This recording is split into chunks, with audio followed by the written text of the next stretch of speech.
This is going to be a video discussing fidget toys, fidget spinners, and other fidget items, some of the positives, some of the negatives, what you should look for when purchasing these, and what's good, what's bad, name brand toys, which are very few in number, and knockoffs, and generally what you should be looking for in the descriptions if you're interested in purchasing these. So in reality, what these are is they're actually just toys. All you can do with these is spin. They have no real production value. You can't learn anything from them. I suppose you could do tricks of some sort with them, but that's not the main point. These are just made to help you focus in classes, to focus in work environments, and to focus in places where you generally couldn't. Now, I haven't actually read any studies on the necessity of these or the application of these, but I can tell you that personally they're just fun to play with. So even walking to and from destinations, you could just use these to occupy your mind space, to occupy your time, and to occupy your hands. So let's get into the nitty and gritty of these. This is your basic fidget spinner. This is the most common one that you'll see online.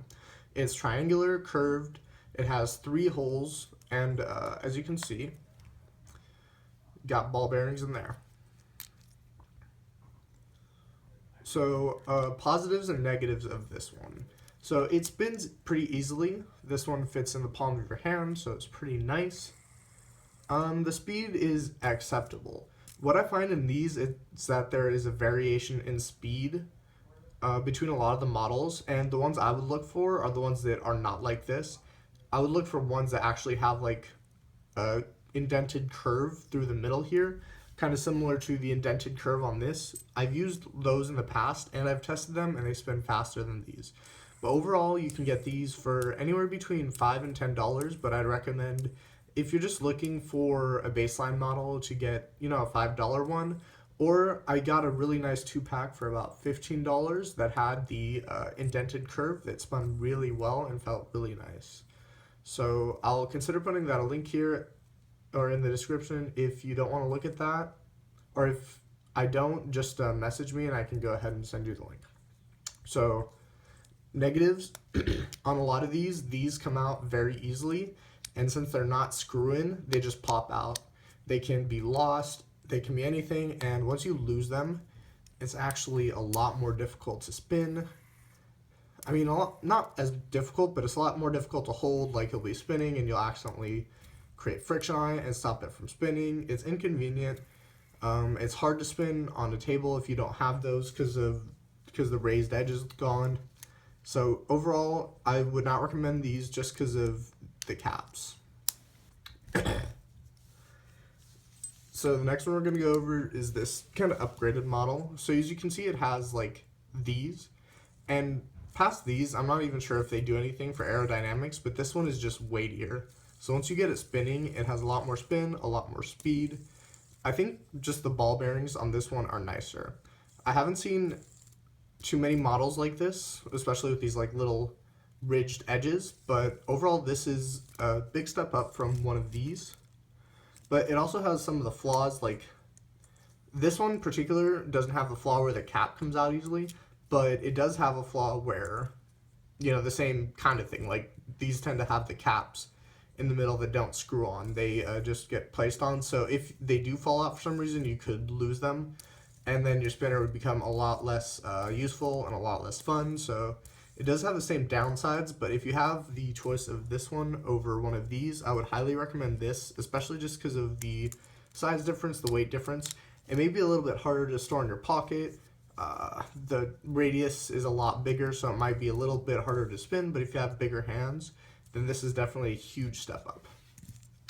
Next, we're going to go with one of these, and this is personally the best spinner I have used. So you can just spin these around, and as you notice, it's very quick. Not just because of the spin speed. So the caps are different. They're actually screw-in caps, and I'll show you what that means here. You can screw them off and screw them on. So these are a lot harder to lose, and you can adjust the level of friction, but you're really going to just want to make sure they're screwed in tight. They do come a little bit loose, which is the one downside of this. And what this has over other spinners is it is smaller in radius, a lot smaller as you can tell. I'll show you just demonstration.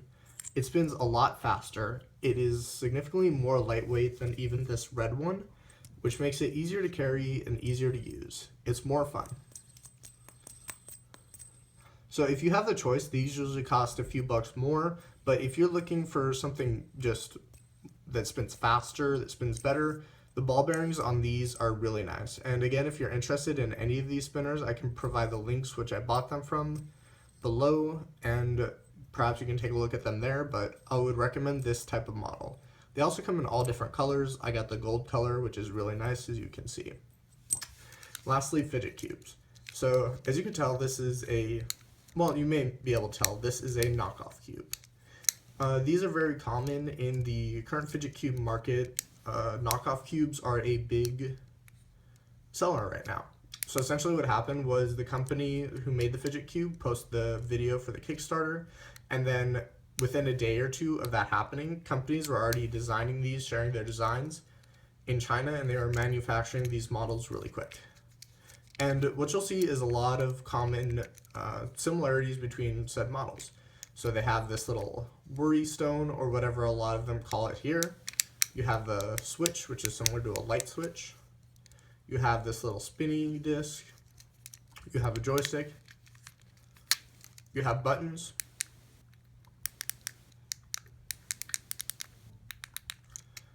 You have gears, and you have this little ball. So there, with the differences inevitably come like fundamental differences. So as you'll notice, in some cubes, while you can click all three of these buttons down and they make noise, in other cubes, these don't go down. But as you can see, these just don't make that noise, but they do go down, which could be a positive or a negative. The gears have no resistance, basically. A little bit of friction comparatively, but in some others, you actually have to like turn the gear. These just spin. So companies usually had to take guesses to see what went down and how they would work with these. And this joystick is a little bit tougher, but it's also a little bit more raised than some of the others. And if you're looking for a fidget cube, you can get one anywhere between $5 and $10. If you want a knockoff one, I would personally recommend trying one if a friend has one first. And most of the features are going to be the same. It's going to be recognizably the same as a I think it's $20 or $25 standard fidget cube from the actual company. So if you're looking for just a cheap kind of fidget cube, they're fad right now. I would definitely recommend picking up one of the cheaper ones. Look for one with good reviews. But yeah, these are, I mean, they're pretty basic, and they all generally function the same. I've never actually received a bad one. They all just have small differences, like these buttons that click down but don't make noise, where other buttons don't click down. So keep in mind that besides the fidget cube, there's no like central brand name. So don't trust any one product more than another, just because, you know, some people pay for Amazon reviews and whatnot. But just keep an eye out, and if you want any recommendations, feel free to comment on this YouTube video. Or if you have questions about some of the positives and negatives of other fidget toys that I may be getting soon, go ahead and ask.